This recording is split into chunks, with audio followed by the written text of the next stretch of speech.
Despite the nickname of the Papa Bear, George Halas was not always lovable and cuddly. In fact, he was as tough and as crafty as anyone who ever competed in the NFL. There comes a knock on the door in the training room, and it's Papa Bear.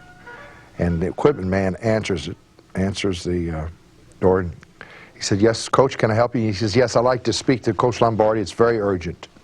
Now, this is 5 minutes before the game, and he walks in, and here are the two coaches by themselves. He says, "Yes, Coach, can I help you?" And he says, "Yeah." He said, "Vince, I just want you to know you better have your team ready, because we're going to kick your ass." The thing that really annoyed me as a competitor when you went to Wrigley Field was that Halas actually sells seats on our bench to patrons of the Bears, and the rope would be right behind you, and the fans would be standing directly behind you with the obscenities in your ear while you're trying to hear what's going on and play a football game. So it was a terrible place to play. There was one little red-headed son of a bugger up in the behind the ivy fence, and he used to get on me something terrible. You know, "Hey, fatso, when are you going to retire? You're an old man." I said, "I'll get you, you little red-headed son of a bugger." You know. Halas would do things like that. He had a dog on the sideline that near the close of a game that if he needed a timeout, he had the dog trained to run on the field. It was a little black and white dog. When you walked into Wrigley Field and you had an Atkins, a Bill George, a Larry Morris, a Joe Fortunato, a Stan Jones, an Ed Obradovich, a Rick Caceres, you had some of those gorillas looking at you. It was the damnedest situation you ever went into in your life. You better come to play. Come hell or high water, the Bears were going to put a physical beating on you. I don't care whether you won or lost. You're going to know you in the damnedest game you ever been in your whole life.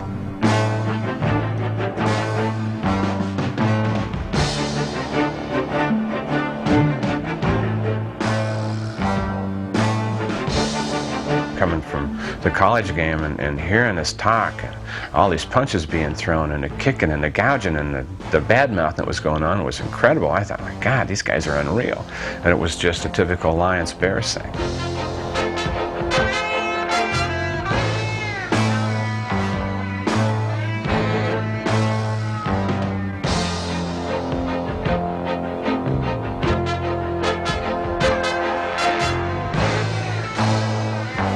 Against the Bears, I said the only way to beat them is just to hit them harder on the first play and put the fear of God and the fear of Walsh into them right off the bat, or whatever your name is. And I said, maybe they'll have a little more respect for you before it's over with. But you're going to get hit, and it's going to hurt.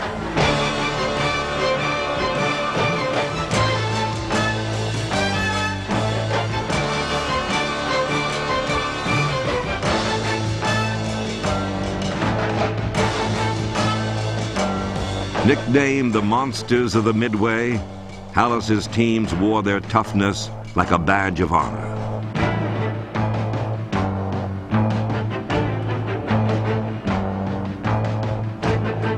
No other team so clearly reflected the personality of its head coach. One of the stories that actually happened with Halas was the guy who was penalizing the Bears, and Halas said, "Hollering, you stink," you know, in a few uncertain terms. And so the guy walks off another 15 and says, "How do I smell from here?" You know, that's a true story.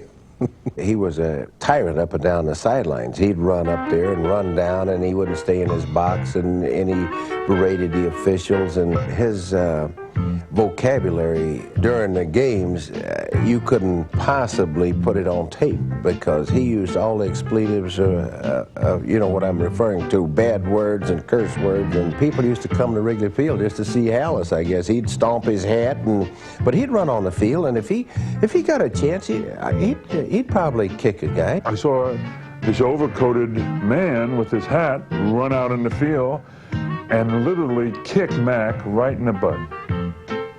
I didn't know who the person was. I just saw, you know, somebody out there doing that. and he tried to get away. And as he was getting away, I was running in that direction, and I took a lunge and a swing at him, and I just missed him. And I found out later, well, we found out during the looking at a review of the films, that it was George Halas. If I would have hit him, I'm sure he would have felt it. As I was trying to get up, I saw these brown shoes jump on my hands. Knowing full well who had these shoes, I came up very slowly with my helmet along this brown vest and butted Mr. Halas gently. And with that, of course, the entire Bear bench jumps up, and George puts his arms like this, and he says, "Hold it." And he came towards me, and I never moved, and he threw both arms around me like he was punching. I never moved, and he threw them around me like this, and he pulled me in tight, and he said, "I always wanted you to play for me." And I've never forgotten it. From the Galloping Ghost to the Kansas Comet, Halas built the team in his own image and made the Bears his personal symbol.